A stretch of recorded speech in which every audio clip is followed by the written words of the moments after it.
Hello students, तो इस video में हम लोग जो कि एम्पेरिकल फार्मूला और मॉलिक्यूलर फार्मूला से रिलेटेड जो भी क्वेश्चंस पूछे जाते हैं और जो कॉन्सेप्ट है उसके बारे में डिस्कस करने वाले हैं।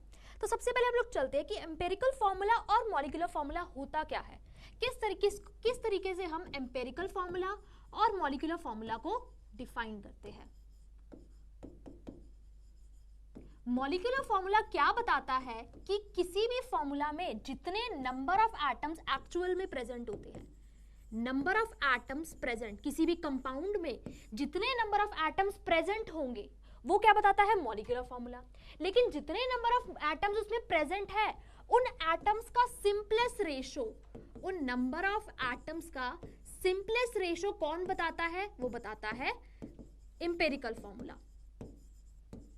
ठीक है, अगर हम एग्जांपल देखें, ठीक है, हमारा कंपाउंड है सपोज ग्लूकोज, तो इसके अंदर 6 कार्बन एटम प्रेजेंट है, 12 हाइड्रोजन एटम प्रेजेंट है और 6 ऑक्सीजन एटम प्रेजेंट है। ठीक है, मतलब कि ये जो फॉर्मूला है, ये फॉर्मूला ये बता रहा है कि इसमें कितने कार्बन एटम है, कितने हाइड्रोजन है और कितने ऑक्सीजन है। तो ये क्या हुआ, ये हुआ हमारा मॉलिक्यूलर फार्मूला। लेकिन अगर हम इसमें ये जो नंबर ऑफ एटम्स है, जैसे कि हमारा carbon is to hydrogen is to oxygen, carbon कितने हैं 6, हाइड्रोजन है 12 और ऑक्सीजन है 6, तो इनके जो नंबर ऑफ एटम्स का रेशो जो कि सिंपलेस्ट रेशो है वो क्या है, 1:2:1, यानी कि सिंपलेस्ट रेशो के अकॉर्डिंग अगर हम फॉर्मूला देखें तो क्या बनेगा, CH2O। तो ये जो फॉर्मूला है ये नहीं बता रहा कि नंबर ऑफ एटम्स कितने होंगे, ये बता रहा है कि इसके अंदर जो नंबर ऑफ एटम्स है उनका सिंपलेस्ट रेशो क्या होगा।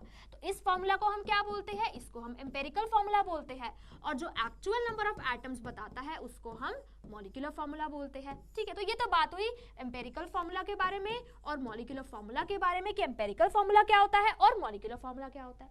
अब अगर हमें मॉलिक्यूलर फार्मूला को एम्पेरिकल फार्मूला से रिलेट करना तो वो हम लोग कैसे करते हैं, उसके लिए हम एक फैक्टर निकालते हैं n। वो फैक्टर क्या होता है, ये n होता है मॉलिक्यूलर मास।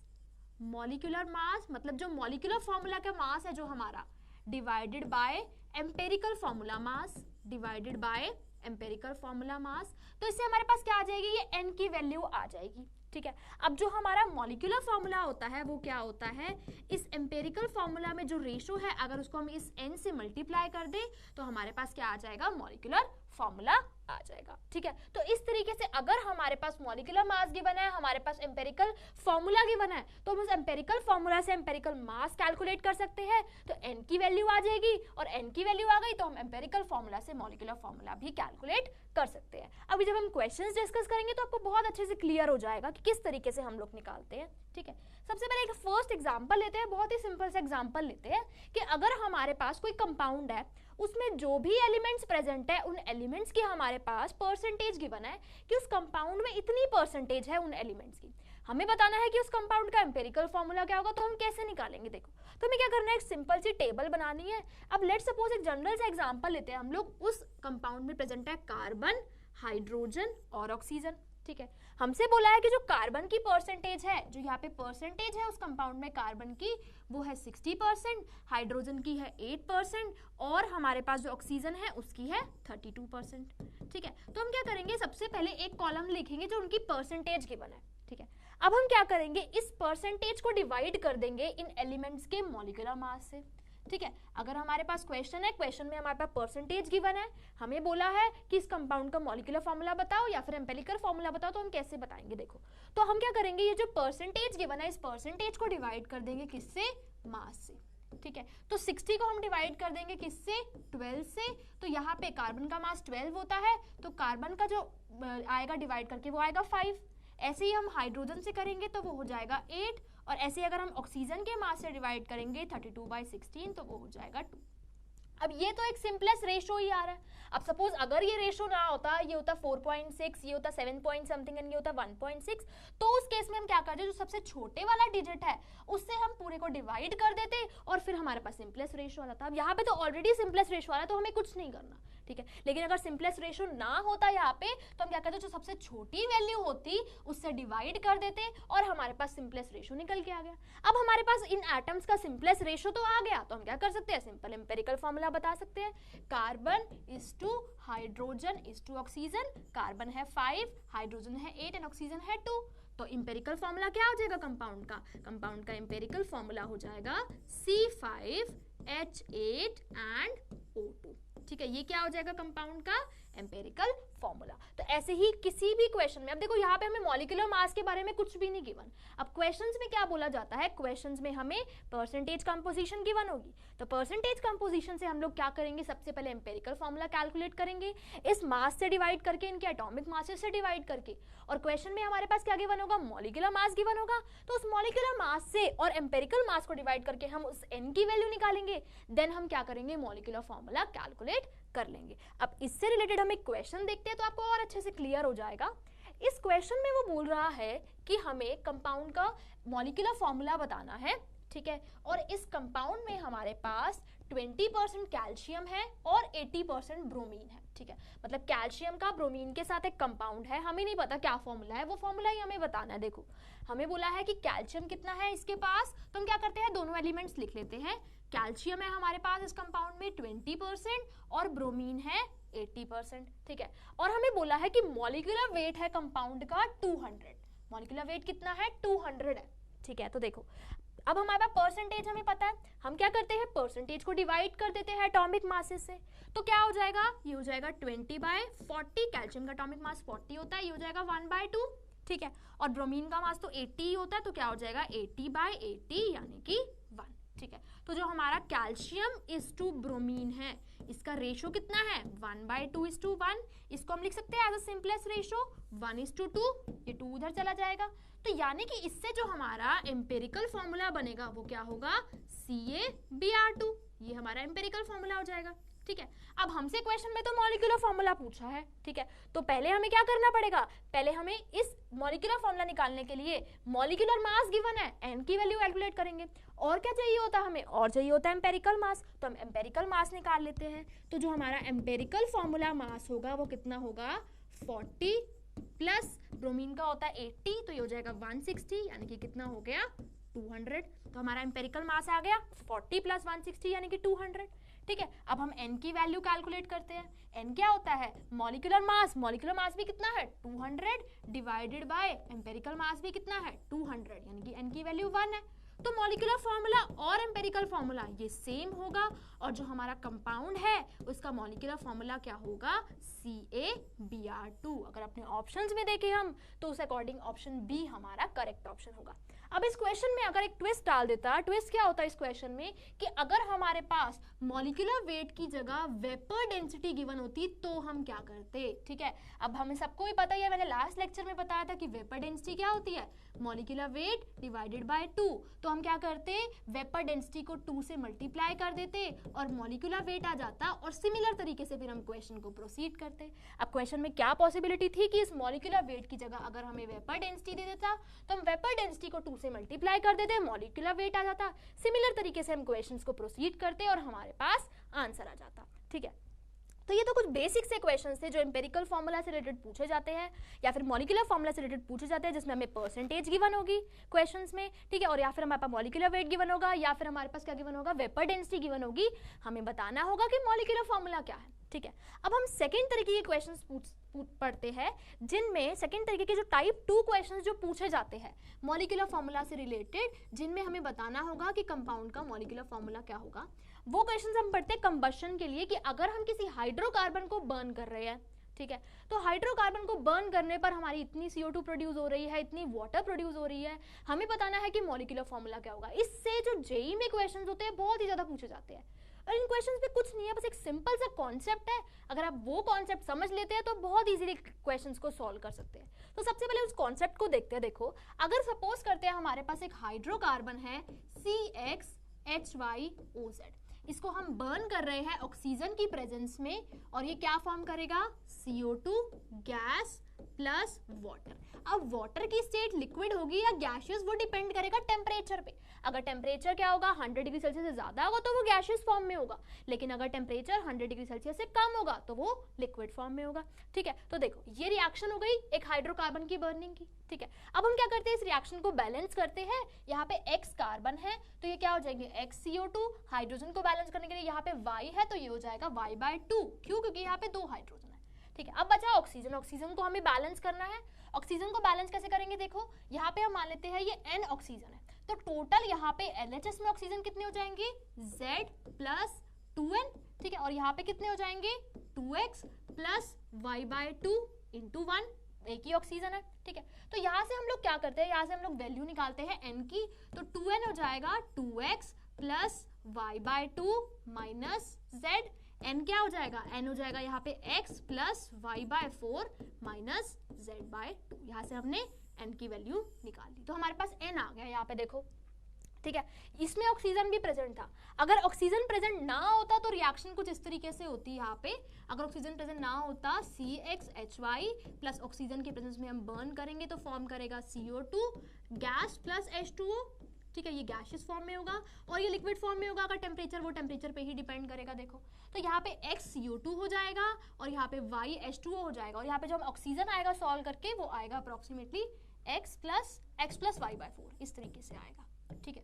तो रिएक्शन हमने बैलेंस कर ली, ठीक है। अब देखो क्वेश्चन में हमारे पास किस तरीके से गिवन होगा कि इतना CO2 मिल रहा है, इतना वाटर मिल रहा है, हमें बताना है कि इस कंपाउंड का मॉलिक्यूलर फॉर्मूला क्या होगा, तो क्वेश्चंस को कैसे सॉल्व करेंगे। अब देखो इन क्वेश्चंस को सॉल्व करने के लिए एक छोटी सी बात है, हमेशा ध्यान रखना, देखो जितने यहाँ पे अगर किसी भी जनरल कंपाउंड की हम लोग बात करते हैं, सपोज करते हैं C4H16O2, C4H16O2 इस तरीके से हमने बात करी, कोई भी जनरल कंपाउंड है, तो हम क्या बोलते हैं कि इस कंपाउंड के अंदर हम लोग बोलते हैं कि इसमें 4 मोल तो कार्बन है, अगर इस कंपाउंड का 1 मोल प्रेजेंट है तो इस कंपाउंड में 4 कार्बन, तो इस तरीके से बोलते हैं कि इसमें 4 मोल कार्बन है, इसमें 16 मोल हाइड्रोजन है और इसमें 2 मोल ऑक्सीजन है, इस तरीके से बोलते हैं हम लोग, ठीक है। ये तो जनरल आप सबको पता ही होगा, ठीक है, तो इसी का हम यहाँ पे यूज करते हैं। देखो इस कंपाउंड की अगर हम बात करें तो इसमें कितने मोल कार्बन है, x मोल कार्बन है, ठीक है, x मोल कार्बन है इस कंपाउंड में, और यहाँ पे जो CO2 प्रोड्यूस हो रही है वो भी x मोल प्रोड्यूस हो रही है, यानी कि जो कार्बन के मोल्स है वो किसके इक्वल है, CO2 के मोल्स के इक्वल है।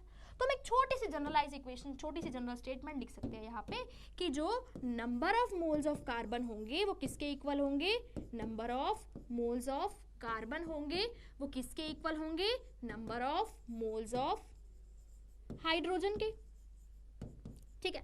अब हम बात करते हैं किसकी, हाँ अब हम बात करते हैं हाइड्रोजन की। देखो अब यहाँ पे y मोल्स हाइड्रोजन के है लेकिन वाटर उसके आधे मोल्स बन रहे हैं, मतलब y/2 मोल्स बन रहे हैं, यानी कि अगर हम हाइड्रोजन के मोल्स की बात करें तो वो क्या होगा, twice of moles of water, ठीक है, यही होगा ना, क्योंकि देखो y मोल्स हाइड्रोजन के तो y/2 वाटर बन रहा है, तो अगर हमें हाइड्रोजन के मोल्स डिफाइन कर रहे हैं वाटर की टर्म्स में तो वो ट्वाइस ही तो होंगे, ठीक है। तो हम लिख सकते हैं क्या, number of moles of hydrogen is equal to 2 times, एक सेकेंड, यहां पे आएगा number of moles of CO2, ठीक है, तो ये क्या होंगे, twice of number of moles of water, ठीक है। तो अब हम देखो अगर क्वेश्चन में हमारे पास CO2 के मोल्स हमें पता है, वाटर के मोल्स पता है, तो हमें कार्बन के मोल्स मिल जाएंगे, हमें हाइड्रोजन के मोल्स मिल जाएंगे, अगर हमें इनके मोल्स मिल गए हमें फॉर्मूला भी तो पता चल जाएगा,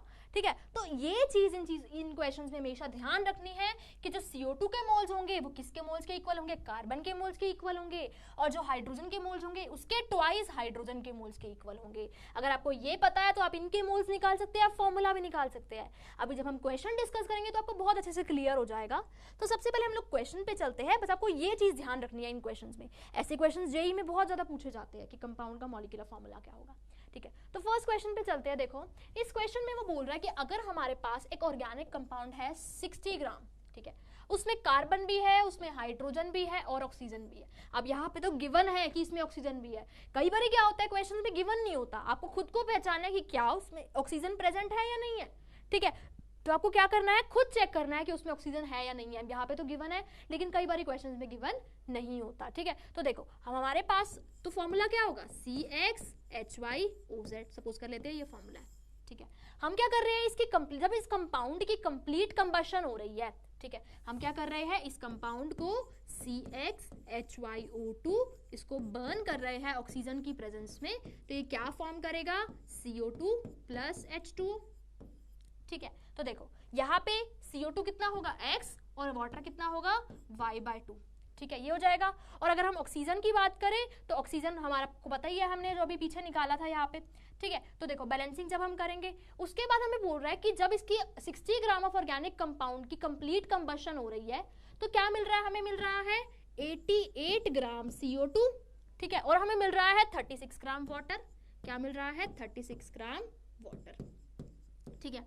हमें बताना है कि इस कंपाउंड का एम्पेरिकल फॉर्मूला क्या होगा, ठीक है। सिंपल सी बात है, एम्पेरिकल फॉर्मूला बताना है। अगर CO2 के मोल्स आ जाए, वाटर के मोल्स आ जाए, XY आ जाएगा, यहाँ पे OZ आएगा, OZ XY आ जाएगा, Z भी हम लोग कैलकुलेट कर सकते हैं। कैसे कैलकुलेट करते हैं वो देखते हैं। देखो, तो सबसे पहले हम लोग क्या करते हैं, यहाँ पे CO2 और H2O के मोल्स कैलकुलेट करते हैं। तो number of moles of CO2 क्या होंगे, यहाँ पे 88 जितना गिवन मास है डिवाइडेड बाय मोलर मास कितना होता है 44, तो number of moles of CO2 हो गए 2, ठीक है। और अगर हम number of moles of water calculate करें तो number of moles of water क्या होंगे 36 डिवाइडेड बाय 18 यानी कि 2, तो वाटर के मोल्स कितने हो गए 2 हो गए, ठीक है। तो वाटर के मोल्स हम लोगों ने निकाल लिए, CO2 के मोल्स निकाल लिए। अब CO2 के मोल से हमारे पास, हमने क्या बोला था अभी पीछे कि जितने हमारे पास number of moles of carbon हो CO2 होंगे उतने ही number of moles of carbon होंगे। तो हमारे पास कंपाउंड में कार्बन के मोल्स कितने हो गए 2, और जितने मोल्स ऑफ हाइड्रोजन होंगे वो क्या होंगे twice of moles of water. तो number of moles of hydrogen कितने हो गए twice of moles of water. Water के मोल्स कितने हैं 2 यानी कि 4, तो 4 मोल्स हो गए हमारे पास हाइड्रोजन के, ठीक है। तो हमें हमारे पास कार्बन के मोल्स मिल गए, हाइड्रोजन के मोल्स मिल गए, लेकिन हमें ऑक्सीजन के बारे में अभी भी कुछ नहीं पता। तो अब हम क्या करते हैं, सबसे पहले जितने हमारे पास कार्बन के मोल्स है उससे हमारे पास क्या आ जाएगा, मास ऑफ कार्बन आ जाएगा। कार्बन के मोल्स 2 है, तो जितना मास उस कार्बन का होगा ऑर्गेनिक कंपाउंड में वो कितना होगा, जितने कार्बन के मोल्स है मल्टीप्लाइड बाय मोलर मास, मतलब जो एटॉमिक मास होता है कार्बन का 12 यानी कि 24 ग्राम। तो उस ऑर्गेनिक कंपाउंड में 24 ग्राम कार्बन प्रेजेंट है, देखो, ठीक है। ऐसे ही हम लोग हाइड्रोजन निकाल लेते हैं। तो हाइड्रोजन कितना प्रेजेंट है उसके अंदर, हाइड्रोजन प्रेजेंट होगा क्या 1 × 4 यानी कि 4 ग्राम हाइड्रोजन प्रेजेंट है, ठीक है। अब ऑर्गेनिक कंपाउंड में हमारे पास हमें कार्बन भी पता है, हाइड्रोजन भी पता है, और जितना हमने ओरिजिनल मास लिया था वो कितना था 60 ग्राम। तो हमारे पास ऑक्सीजन का मास आ जाएगा, ठीक है। तो ऑक्सीजन का मास क्या होगा, जितना हमारे पास ओरिजिनल मास था माइनस कार्बन और हाइड्रोजन का मास 28, तो यानी कि ऑक्सीजन का मास कितना है कंपाउंड में 32 ग्राम। तो अब हमें इस कंपाउंड में ऑक्सीजन का मास भी पता है, तो ऑक्सीजन के मोल्स निकाल सकते हैं। तो number of moles of oxygen क्या होंगे, ऑक्सीजन के मोल्स होंगे जितना गिवन मास है डिवाइडेड बाय मोलर मास, यानी कि नंबर ऑफ मोल्स कितने हो जाएंगे ऑक्सीजन के 2, यानी कि ऑक्सीजन एटम के 2 मोल प्रेजेंट है। तो अब हमारे पास क्वेश्चन में कार्बन के मोल्स भी पता है, हमें हाइड्रोजन के मोल्स भी पता है, हमें ऑक्सीजन के मोल्स भी पता है। तो हम क्या कर सकते हैं, हमारे पास इनका रेशो बताओ तो हम फॉर्मूला इजीली कैलकुलेट कर सकते हैं। देखो, तो carbon is to hydrogen is to oxygen, carbon के मोल्स कितने हैं 2 और हाइड्रोजन के हैं 4, ऑक्सीजन के हैं 2, तो यानी कि इनका सिंपलेस्ट रेशो क्या हो जाएगा 1:2:1। तो एम्पेरिकल फॉर्मूला यहाँ पे क्या आ जाएगा CH2O। तो यही हमारा क्या होगा आंसर होगा। ऑप्शंस में देखें तो ऑप्शन नंबर C हमारा करेक्ट ऑप्शन होगा। तो हमने क्या किया, वो कॉन्सेप्ट लगा के कि जितने मोल CO2 के होंगे उतने कार्बन के होंगे और वाटर के ट्वाइस मोल्स हाइड्रोजन के होंगे। फिर रिमेनिंग जो क्वांटिटी थी ऑक्सीजन की उससे हमने ऑक्सीजन के मोल्स निकाल लिए और सिंपलेस्ट रेशो से फिर हमने क्या किया CH2O जो हमारा एम्पेरिकल फॉर्मूला था वो कैलकुलेट कर लिया। तो अगर आपको वो कॉन्सेप्ट पता है तो आप ये क्वेश्चन बहुत इजीली सॉल्व कर सकते थे, ठीक है। अब हम जो जेईई में पूछे गए हैं इस कॉन्सेप्ट से रिलेटेड इस साल जो क्वेश्चन पूछा गया है उसके बारे में देखते हैं, ठीक है। तो वो क्वेश्चन आपने सॉल्व करके देखते हैं। देखो क्या क्या गिवन है, ये क्वेश्चन 2019 में मेंस में 10 अप्रैल को फर्स्ट शिफ्ट में पूछा गया था, ठीक है। इस क्वेश्चन में वो क्या बोल रहा है कि अगर टेम्परेचर है 300 केल्विन और 1 एटमॉस्फेरिक प्रेशर है, ठीक है, हाइड्रोकार्बन का 10 ml जो है, मतलब हाइड्रोकार्बन का हमें फॉर्मूला नहीं पता, फॉर्मूला तो हमें कैलकुलेट ही करना है, ठीक है। तो हाइड्रोकार्बन का फॉर्मूला हम मान लेते हैं CXHY, ठीक है। ये जो हाइड्रोकार्बन है ये बर्न कर रहा है ऑक्सीजन के साथ, तो क्या फॉर्म कर रहा है CO2 और H2O, ठीक है। और जब ये कंपाउंड देखो, अब हमें बोला है कि इसका 10 ml जो है, इसके 10 ml को बर्न करने के लिए कंप्लीट 55 ml ऑक्सीजन चाहिए, मतलब जितनी ऑक्सीजन रिक्वायर्ड है वो है 55 ml कंप्लीट बर्निंग के लिए, और हमने हाइड्रोकार्बन कितना लिया है 10 ml, ठीक है, और वो बोल रहा है कि इसमें CO2 प्रोड्यूस हो रही है 40 ml। हमें बताना है फॉर्मूला क्या होगा। अब अगर हमारे पास, अब देखो यहाँ पे टेम्परेचर क्या है, टेम्परेचर यहाँ पे है 300 केल्विन, मतलब 27 डिग्री सेल्सियस, तो ये लिक्विड फॉर्म में होगा। अब जब भी लिक्विड फॉर्म में होगा, अगर ये गैशियस फॉर्म में होता तो हम वॉल्यूम को मोल्स की टर्म्स में डील कर सकते थे, लेकिन अगर ये लिक्विड फॉर्म में है तो हम डील नहीं कर सकते, क्योंकि PV = nRT तो हम गैसेस के लिए लगाते हैं ना। अब वाटर का भी यहाँ मतलब इसका तो कोई यूज ही नहीं है अब यहाँ पे, और ना इसके बारे में कुछ गिवन है, ठीक है। हमें x और y निकालना है, तो कैसे कैलकुलेट करेंगे? देखो हमने अभी पीछे जब बैलेंसिंग करी तो हमने क्या देखा था कि ये हो जाएगा x और ये हो जाएगा y/2, और यहाँ पे ऑक्सीजन कितने हो जाएंगे, x + y/4, ठीक है। तो देखो यहाँ पे अगर हम देखें तो यहाँ पे इस हाइड्रोकार्बन में कार्बन के x मोल्स है और उतना ही क्या बन रहा है, CO2 बन रहा है, ठीक है। मतलब कि इसके एक मोल से इसके CO2 के x मोल्स बन रहे हैं, ठीक है। ये सब आप लोगों ने पढ़ा ही होगा।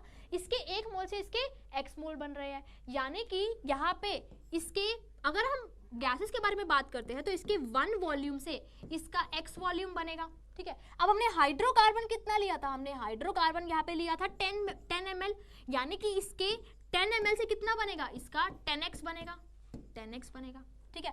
तो देखो लेकिन एक्चुअल में रिएक्शन में CO2 कितना बन रहा था, एक्चुअल में रिएक्शन में CO2 बन रहा था 40 ml, यानी कि ये जो 10x है, ये 10x किसके इक्वल है, 40 के, यानी कि इधर से हम x की वैल्यू निकाल सकते हैं, और x की वैल्यू क्या आएगी, x की वैल्यू आएगी 4, ठीक है। तो x की वैल्यू हमें पता लग गई कितनी, 4। तो यहाँ पे हमारे पास जितने नंबर ऑफ कार्बन के मोल्स थे वो तो आ गए। अब हमें क्या करना है, सिर्फ हाइड्रोजन के मोल्स निकालने हैं, ठीक है। हाइड्रोजन के मोल्स हमें निकालने हैं, तो यहाँ पे देखो और हमारे पास क्वेश्चन में देखते हैं क्या गिवन है। क्वेश्चन में हमारे पास एक और डाटा गिवन है कि कंप्लीट कंबशन के लिए जो ऑक्सीजन थी वो कितनी रिक्वायर्ड थी, 55 ml रिक्वायर्ड थी, ठीक है। यानी कि अगर हम देखें रिएक्शन के अकॉर्डिंग तो इसका एक मोल इसके x + y/4 मोल से रिएक्ट कर रहा है, यानी कि इसका एक वॉल्यूम इसके x + y/4 से रिएक्ट करेगा, ठीक है। तो अब हम क्या करते हैं, x की वैल्यू हमने निकाल ली, हम y की वैल्यू निकाल लेते हैं। कैसे निकालेंगे, देखो इसका एक मोल इसके x + y/4 से रिएक्ट कर रहा है, तो इसका एक वॉल्यूम इसके x + y/4 वॉल्यूम से रिएक्ट करेगा, यानी कि इसका जो 10 वॉल्यूम होगा, इसका जो 10 ml वॉल्यूम होगा वो कितने मोल के साथ रिएक्ट करेगा, 10 ml CxHy कितने ऑक्सीजन के साथ रिएक्ट करेगा, 10 × x + y/4, ठीक है, इतने से रिएक्ट करेगा, ठीक है। यहाँ पे ऑक्सीजन, ठीक है। तो देखो अब हमारे पास क्वेश्चन में क्या क्या गिवन है, देखो, और ये जो वॉल्यूम ऑफ ऑक्सीजन जो रिएक्ट किया था वो कितना है, वो यहाँ पे है 55 ml। तो इस 10 × x + y/4 को हम लिख सकते हैं 55। तो ये जो 10 × x + y/4 होगा ये किसके इक्वल होगा, ये इक्वल होगा 55 के, ठीक है। अब x की वैल्यू तो हमने निकाल ली थी, x की वैल्यू कितनी थी, 4, तो आ जाएगा 40 + 10y/4, ये कितना होगा 55। तो इधर से 10y/4 कितना आएगा, 10y/4 आएगा 15, तो यहाँ से y की वैल्यू आ जाएगी निकल के 6, ठीक है। तो देखो x की वैल्यू आ गई, y की वैल्यू आ गई। अब x क्या था, नंबर ऑफ कार्बन के मोल्स, y थे नंबर ऑफ हाइड्रोजन के मोल्स, तो यानी कि अगर इसमें पुट करेंगे तो कार्बन के मोल्स कितने हैं, 4, और हाइड्रोजन के कितने हैं, 6। तो फॉर्मूला क्या हो जाएगा, फॉर्मूला हमारा हो जाएगा C4H6। तो देखो इस क्वेश्चन में अब हमें वाटर के बारे में कुछ बात नहीं करी, इस क्वेश्चन में हमें जितना ऑक्सीजन रिएक्ट किया था उसके बारे में बात करी, और उससे हमने क्या किया, नंबर ऑफ हाइड्रोजन एटम्स निकाले, और हमारा आंसर होगा ऑप्शन नंबर बी। तो ये क्वेश्चन 2019 में जेईई मेंस में 10 अप्रैल को फर्स्ट शिफ्ट में पूछा गया था, ठीक है। तो बहुत ही सिंपल क्वेश्चन है, अगर आपको कॉन्सेप्ट का पता है तो आप बहुत अच्छे से कैलकुलेट कर सकते हैं, ठीक है। अब नेक्स्ट क्वेश्चन पे चलते हैं। एक और क्वेश्चन इससे रिलेटेड पूछा गया था 2016 में जेईई मेंस में, ठीक है। एक क्वेश्चन में थोड़ी सी ट्रिकी क्वेश्चन है, ये थोड़ा सा बस दिमाग लगाना है आपको। क्या है इस क्वेश्चन में, देखो इस क्वेश्चन में वो बोल रहा है कि अगर 300 केल्विन और 1 एटमॉस्फेयर है, ठीक है, 1 एटमॉस्फेयर प्रेशर है, एक हाइड्रोकार्बन लिया है, उसका वॉल्यूम है 15 ml, ठीक है। तो सपोज कर लेते हैं हाइड्रोकार्बन का फॉर्मूला है CxHy, फॉर्मूला वॉल्यूम है इसका 15 ml, ठीक है। इसको रिक्वायर है कितनी ऑक्सीजन, मतलब एयर में ये सिर्फ 20% ऑक्सीजन के साथ रिएक्ट कर रहा है। एयर का जो वॉल्यूम है वो कितना है, 375 ml, मतलब ये ऑक्सीजन के साथ रिएक्ट कर रहा है और क्या फॉर्म करेगा, CO2 + H2O, और टेम्परेचर कितना है 27 डिग्री सेल्सियस, यानी कि H2O लिक्विड फॉर्म में होगा और CO2 गैसियस फॉर्म में होगी, ठीक है। तो देखो यहाँ पे इन्होंने बोला है कि ये 20% ऑक्सीजन के साथ रिएक्ट कर रहा है, मतलब एयर में जो 20% ऑक्सीजन प्रेजेंट है, ठीक है। टोटल वॉल्यूम कितना है 375, तो जो 20% ऑक्सीजन है उसका वॉल्यूम निकाल सकते हैं हम। उसका वॉल्यूम क्या होगा 20/100 इंटू 375, ठीक है। यहां से जो वॉल्यूम आएगा कैलकुलेट करके वो आएगा 75 ml, हाँ 75 ml आएगा, ठीक है। तो ऑक्सीजन का वॉल्यूम हमें पता लग गया, आप जितना रिएक्ट कर रहा है, ठीक है। अब हमारे पास और क्वेश्चन में क्या आगे बोला है कि कंबशन के बाद जो गैसेस वॉल्यूम ऑक्यूपाई कर रही है वो कितना है 330 ml। देखो अब आप क्या सोचेंगे कंबशन के बाद CO2 बन गई तो इस CO2 का वॉल्यूम है 330 ml, लेकिन ऐसा नहीं है। क्यों नहीं है? देखो पहले हमने क्या लिया था, एयर ली थी, उस एयर में ऑक्सीजन भी थी और उस एयर में नाइट्रोजन भी थी। अब नाइट्रोजन तो इनर्ट है, वो तो रिएक्ट ही नहीं करेगी, तो नाइट्रोजन तो एज इट इज रह रही थी, रिएक्ट सिर्फ किसने किया, ऑक्सीजन ने। अब कंबशन के बाद भी वो नाइट्रोजन तो अभी भी प्रेजेंट है, यानी कि ये जो 330 ml वॉल्यूम है ये CO2 के साथ साथ इसमें नाइट्रोजन भी है, ये एक्चुअल CO2 का वॉल्यूम नहीं है। तो अगर हमारे पास नाइट्रोजन का वॉल्यूम हो, हम इस 330 से मल्टीप्लाई कर देंगे और हम क्या करेंगे, CO2 के वॉल्यूम को कैलकुलेट कर लेंगे। देखो अब यहाँ पे ऑक्सीजन कितनी है 75 ml, पहले वॉल्यूम कितना था 375, तो यानी कि अगर हमारे पास पहले एयर में नाइट्रोजन और ऑक्सीजन थी, उसका वॉल्यूम कितना था 375, ऑक्सीजन कितनी रिएक्ट करी 75, तो यहाँ से नाइट्रोजन का वॉल्यूम कितना आएगा, नाइट्रोजन का वॉल्यूम आएगा 300 ml, ठीक है। और अब फाइनल रिएक्शन में हमारे पास वॉल्यूम कितना है 330। अब इस 330 में से 300 तो नाइट्रोजन ही है, तो बची हुई CO2 कितनी हुई, बची हुई CO2 हुई 330 ml। अब गलती क्या होती है यहाँ पे, बच्चे CO2 के वॉल्यूम को ही 330 लेते हैं। तो हमेशा ध्यान रखना है कि एयर में हमारे पास नाइट्रोजन भी होती है जो कि रिएक्ट नहीं करेगी और उसका वॉल्यूम भी फाइनल रिएक्शन में होगा। तो यानी कि जो CO2 का वॉल्यूम है वो कितना होगा 30 ml होगा, इस चीज का हमेशा आपको ध्यान रखना है, ठीक है। तो अब CO2 का वॉल्यूम भी आ गया। Assuming that the water is formed in liquid form, वो तो ऑब्वियस है क्योंकि टेम्परेचर 300 केल्विन है और वॉल्यूम हमने सेम टेम्परेचर प्रेशर पे मेजर किया है, हमें फॉर्मूला बताना है। वही सेम क्वेश्चन है, सिर्फ यहाँ पे डिफरेंस क्या था कि यहाँ पे इन्होंने नाइट्रोजन को मेंशन नहीं किया, लेकिन वॉल्यूम तो उसका भी होगा, तो उसका आप लोगों को ध्यान रखना है। अब यहाँ पे x और y की वैल्यू निकालनी है, तो वही कॉन्सेप्ट लगाएंगे, जितने कार्बन के मोल्स होंगे उतने CO2 के मोल्स होंगे। मतलब अगर ये 15 ml है तो ये कितना बनेगा, यहाँ पे अगर एक मोल से x मोल CO2 बन रहा है, इसके एक मोल से x मोल CO2 बन रहा है, यानी कि 1 वॉल्यूम से x वॉल्यूम CO2 बनेगा, तो यानी कि 15 वॉल्यूम से कितना बनेगा 15x। अब ये वॉल्यूम ऑफ CO2 कितना है, वॉल्यूम ऑफ CO2 है 30, तो यहाँ से x की वैल्यू कितनी आ गई 2, मतलब नंबर ऑफ कार्बन के मोल्स कितने आए हमारे पास 2 आए। अब हमें क्या करना है, हाइड्रोजन के मोल्स को कैलकुलेट करना है। तो वो हम कैसे करेंगे, वाटर के बारे में तो कुछ नहीं पता और वैसे भी लिक्विड है तो हम वॉल्यूम के टर्म्स में डील नहीं कर सकते। सिर्फ लास्ट पार्ट बचा ऑक्सीजन के लिए, और यहाँ पे ऑक्सीजन की बैलेंसिंग क्या होती है x प्लस y/4, ये आप सब लोगों को पता ही है। तो इसका एक वॉल्यूम इसके x प्लस y/4 के साथ रिएक्ट कर रहा है, तो इसका 15 वॉल्यूम कितने के साथ रिएक्ट करेगा 15 इंटू एक्स प्लस y/4। और हमें क्वेश्चन में पता है कि 20% जो रिएक्ट कर रहा था उसका वॉल्यूम कितना था 75, यानी कि ये किसके इक्वल है, ये 75 के इक्वल है। और यहाँ पे अगर हम x की वैल्यू 2 पुट कर देंगे तो y की वैल्यू आ जाएगी 12, ठीक है। तो देखो कार्बन कितना, x कार्बन के मोल कितने आए 2 और हाइड्रोजन के आए 12, तो उस अकॉर्डिंग फॉर्मूला क्या होना चाहिए, फॉर्मूला होना चाहिए C2H12।